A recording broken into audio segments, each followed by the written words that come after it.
आज 9 मई 2025 है और आज दिन है जुमअतुल मुबारक का। नाज़रीन इकराम, अमरीकी सदर ट्रंप ने वो काम कर दिखाया है जिसका खदशा था और जिसका इसराइल को बहुत बड़ा खतरा था, यानी वही हुआ जिसका डर था। अमरीकी सदर ट्रंप ने वो अपनी आदत जाहिर कर दी है जिसके बारे में हर कोई कहता था कि ट्रंप पर एतमाद नहीं किया जा सकता है। ट्रंप एक अनप्रडिक्टेबल आदमी है, वो कभी भी कुछ भी कर सकता है। वो चाहे तो दोस्त को दुश्मन बना ले, चाहे तो वो दुश्मन को दोस्त बना ले, और यही कुछ ट्रंप ने पिछले 2-3 दिनों में किया है। हुआ यह है कि इसराइल बेहद परेशान है। अभी एक सदमे से बाहर इसराइल नहीं निकला था कि एक और सदमा इसराइल को गोया लाहिक हो गया है। अगर आपको यकीन ना आए तो इसराइल के मशहूर अखबार द यरूशलेम पोस्ट की ये रिपोर्ट देखें और उसमें नशर होने वाला ये तज्जिया देखें, आपको पता चल जाएगा कि इसराइल के साथ अमरीकी सदर ट्रंप ने किया क्या है। यह द यरूशलेम पोस्ट इसराइल का हुकूमत का नुमाइंदा तर्जुमान अखबार समझा जाता है। इसकी ये रिपोर्ट देखें जिसका उन्वान कुछ यूं है कि Donald Trump friend or foe to Israel, कि ट्रंप इसराइल का दोस्त है या दुश्मन है। इस तफसीली रिपोर्ट में लिखा गया कि as far as events in the Middle East are concerned, Donald Trump is speaking loudly while so far carrying a lipstick, कि अगरचे मशरिक़ वस्ता में हालात बदल रहे हैं और बहुत कुछ होने जा रहा है और ट्रंप बहुत कुछ ऊंचा ऊंचा काम कर रहे हैं, लेकिन अभी भी ट्रंप कुछ काम नहीं कर सकते हैं। यानी इस रिपोर्ट में ट्रंप को इसराइल का दोस्त की बजाय दुश्मन बताया गया है। यह खुद इसराइल का मीडिया और इसराइल का अखबार कह रहा है कि वो आया ट्रंप इसराइल का दोस्त है या दुश्मन है, जिसमें तफसीली रिपोर्ट में तजिया किया गया है कि ट्रंप के कामों से इसराइल को काफी सदमा पहुंचा है। अभी यमन के हूसी बागियों के साथ ट्रंप ने जंगबंदी का मुआहिदा करके इसराइल को हैरान किया था और ट्रंप ने अब मशरिक़ वस्ता में एक ऐसा काम कर दिया है कि जिससे इसराइल के होश उड़ गए हैं। मामला यह है कि अमरीकी सदर ट्रंप ने सऊदी अरब को न्यूक्लियर तवानाई और न्यूक्लियर टेक्नोलॉजी देने का ऐलान किया है। आज से पहले अमेरिका की तरफ से यह शर्त रखी गई थी कि सऊदी अरब को तब न्यूक्लियर प्रोग्राम मिलेगा, तब न्यूक्लियर टेक्नोलॉजी मिलेगी जब सऊदी अरब इसराइल को तस्लीम कर लेगा। पिछली हुकूमत ने भी सऊदी अरब को कहा कि आप इसराइल को तस्लीम कर लें, फिर आपको न्यूक्लियर तवानाई मिलेगी। ट्रंप की हुकूमत ने भी इब्तदाई दिनों में जोर लगाया कि सऊदी अरब इसराइल को तस्लीम कर ले, लेकिन सऊदी अरब ने कहा कि हम इसराइल को तब तस्लीम करेंगे जब इसराइल फलस्तीन की रियासत तस्लीम कर ले और उसे बनने दे और फलस्तीनियों को उनका हक दे। चूंकि इसराइल ना तो गजा की जंग बंद करने को तैयार है, ना ही फलस्तीन की रियासत बनने को और उसको तस्लीम करने को तैयार है, उल्टा फलस्तीन की रियासत को अपने वजूद के लिए खतरा इसराइली पार्लियामेंट से करार दिलवाया जा चुका है। तो ऐसे में सऊदी अरब ने इनकार किया कि हम इसराइल के साथ नॉर्मलाइजेशन नहीं करेंगे।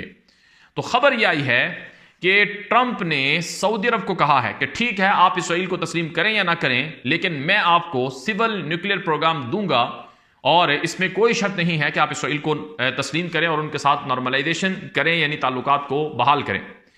तो अब इसराइल के अखबारात में ये बातें कही जा रही हैं कि देखो, ट्रंप ने एक ऐसा काम कर दिया है कि अब इसराइल को परेशान होना चाहिए, अब इसराइल को घबराना चाहिए, क्योंकि ट्रंप ने वो काम कर दिया है कि अब जो अरब मुल्क हैं ये अब इसराइल के लिए खतरा बनेंगे।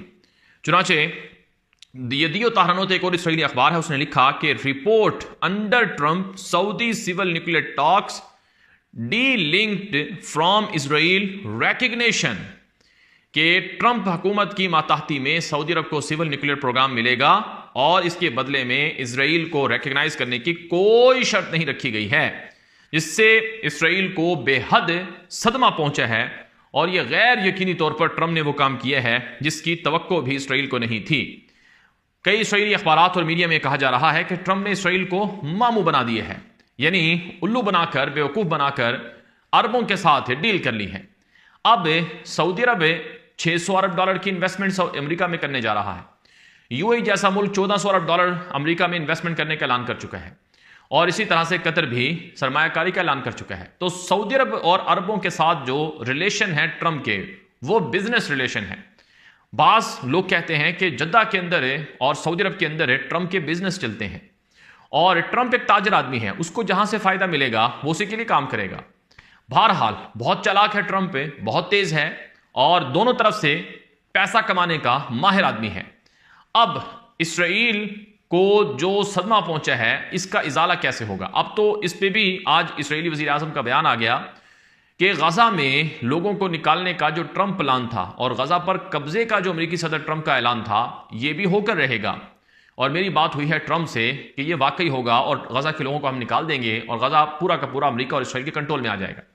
लेकिन ये चीजें भी ट्रंप नहीं कर सकेगा क्योंकि मिस्र को, उर्दन को और अरब मुल्कों को ट्रंप ने कहा था, लेकिन अरबों ने कहा कि हम ऐसा नहीं करेंगे, यानी गजा से फोर्स्ड डिस्प्लेसमेंट हम नहीं मानते हैं, यानी गजा के लोगों को वहां से निकाल दिया जाए, बेदखल कर दिया जाए और उन्हें कहीं और तीसरे मुल्क में भेज दिया जाए, यह हमें कबूल नहीं है। तो एक हूसियों के मामले पर ट्रंप ने इसराइल को सदमा पहुंचाया, दूसरा सऊदी अरब के मामले पर इसराइल को सदमा पहुंचाया और तीसरा गजा में एड सप्लाई शुरू हो रही है। ह्यूमैनिटेरियन एड को अमेरिका अरब मुल्कों के साथ मिलकर शुरू करने जा रहा है और अमेरिकी सदर ट्रंप ने इसराइल को पैगाम भेजा है कि जल्द से जल्द गजा की जंगबंदी की डील होनी चाहिए क्योंकि इसराइली हॉस्टेजेस कैदियों को, यरगमालियों को खतरा था। आज भी इसराइली अखबारात और मीडिया में आया है कि मजीद 3 हॉस्टेजेस के हवाले से डाउट आ गया है, यानी शक आ गया है कि वो जिंदा हैं या इसराइल के हमलों में या वहां पर उनकी जिंदगियां खत्म हो गई हैं। बहरहाल अज़ीज़ इकराम, मशरिक़ वस्ता में जो अरब मुल्क हैं उन्होंने अब तक बाजी पलट दी है और इस बाजी के पलटने से इसराइल के वो सियासतदान जो कि नेतन्याहू के मुखालिफ थे वो भी गुस्से से लाल पीले हो गए हैं।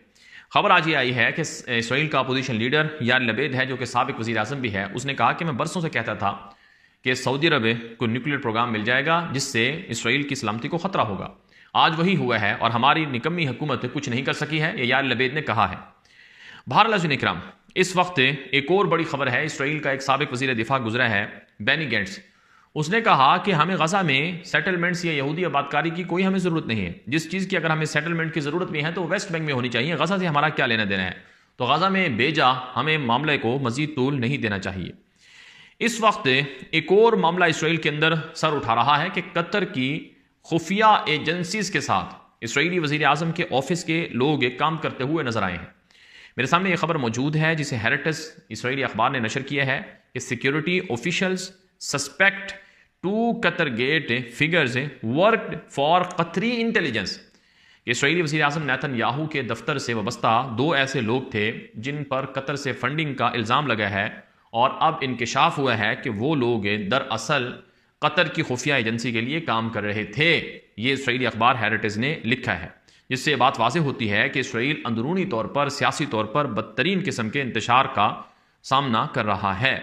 एक और ख़बर यह है नाज़रीन इकराम कि इसराइल का वज़ीर आज़म आज ऐलान कर रहा है कि अब गेम के जो रूल हैं वो तब्दील हो चुके हैं और अब हम वो कुछ करेंगे जिसकी तवक्को भी गजा में हमारे दुश्मन को नहीं थी और अब हम वो काम करने जा रहे हैं कि जिससे हम अपने कैदियों को भी गजा से रिहा करवाएंगे और साथ साथ मुकम्मल विक्ट्री भी हासिल करेंगे।